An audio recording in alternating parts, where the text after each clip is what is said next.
Nakapagbigay ng karangalan sa bansa ang mga top Filipino boxers sa sumalang sa makasaysayang Thrill in Manila 2 kagabi sa Araneta Coliseum. Balikan ang aksyon sa ulat ni teammate Bernadette Tinoy.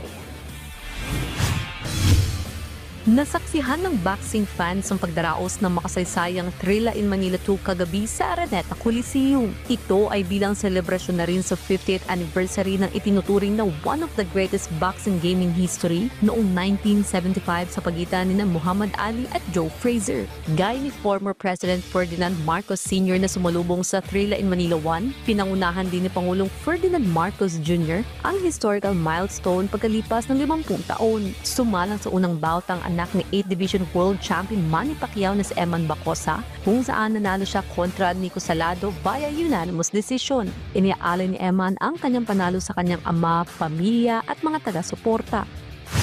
Confident ko ako na mananalo, pero sabi kasi ng coach ko na huwag masyadong gigil, huwag masyadong habol sa knockout kasi darating rin po yun. Gusto ko magpasalamat sa Panginoong Diyos natin dahil sa pagbigay niya sa akin ng protection at paggabay niya sa akin sa tagumpay.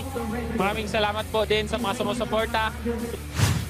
Nanaig naman si 2th Division World Champion Marlon Tapales matapos patumbahin si Fernando Toro sa 6th round ng kanilang laban. Sobrang tuwa natin kasi nanalo tayo sa laban at historic na laban to para sa kasaysayan ng Pilipinas. Fan favorite naman sa torneo ang mismong apo ni Muhammad Ali na si Nico Ali Walsh sa kanyang pag-akyat sa ring para kalabanin ng Thai vet na si Kitty Sactinson. Nagtapos ang laban via majority draw. I fight in America and I get booed. I'm gonna be real with you guys. Like there's certain parts of America, you know, my grandfather was hated at one point in time. In certain parts of America, it feels like people hate on me just because of my grandfather. So I get booed in a lot of parts of America. So it was pretty amazing to feel completely welcomed by you guys. So thank you. Muling pinatunayan ni Carl James alias Wonderboy Martin na walang makakatalo sa kanya dahil napanatili lang naman niyang undefeated record at talunin si Aaron Dipaen. So, sobrang saya po no kasi may isang bahagi ng parte ng kasaysayan may tatak yung pangalan ko kahit paano sa isa sa nakilahok sa talampasan na ito at sana nakapagbigay ako ng kasiyahan sa mga fans natin po. Nangyari na yun nangyari. Hindi na natin i-deny. Tinamaan ako or kahit ano nangyari, tinamaan pa rin ako. Yun yung naging hatol ng mga judges natin at referee. Siyempre, respetuhin po natin sila. Samantala, sa pag-akyat naman ni Tokyo Olympic bronze medalist Yumir Marshall sa stage, hiyawan at sigawan ang dumagundong sa Araneta Coliseum dahil sa close fight niya kontra kay Venezuelan boxer Eddie Colmenares. Sa kanyang mismong kaarawan, na-improve ni Yumir ang kanyang record na 7 wins, 0 loss with 4 knockouts.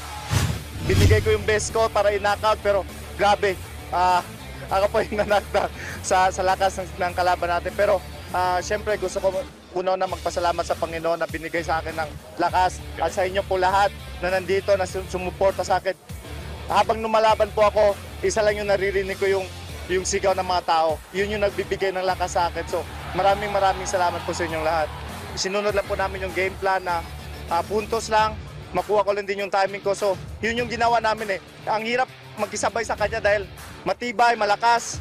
So ginawa namin yung puntos lang, yung score. At sa huling bout, inangkin ni Melvin El Gringo Jerusalem ang unang pwesto sa 12-round battle niya kontra sa South African boxer ni si Shakur Bakuse. Nakuha ni Melvin ang kalamangan sa lahat ng scorecards 115-113, 116-112 at 116-112. Sobrang laking pasalamat ko talaga kasi hindi ko inasahan na ako magiging lalaban sa 50th anniversary na sa Thrill in Manila at dito pa ginanap sa atin sa Pilipinas talaga mismo. Kaya pasalamat ko po sa bumubuo nito kay Senador Manny Pacquiao, sa team natin, sa Zip Sanman, sa Blue Family, sa mga sumusuporta sa akin, sa Pilipino, lalo sa Facebook ko, sa Mindanao, sa Bukidnon na pumunta dito. Nang maitanong naman sa 31-year-old athlete kung handa niya bang kalabanin ang kapwa Pinoy boxer na si Pedro Taduran, ganito ang naging kanyang tugon. Sabi ko ni Taduran, pwede na niya akong kalabanin. Kung bibigyan ng chance, pero wag muna kasi may kalaban tayo na ibang lahi, kaya yun yung muna yung unahin natin. Sa huli na kayo magkikita. Sa bawat suntok, katapat ang pangarap na makatungtong sa tuktok. Yan ang pinamalas ng bawat manlalaro sa historical comeback ng Trilla in Manila sa bansa. Bernadette Tinoy para sa Atletang Pilipino, para sa Bagong Pilipinas.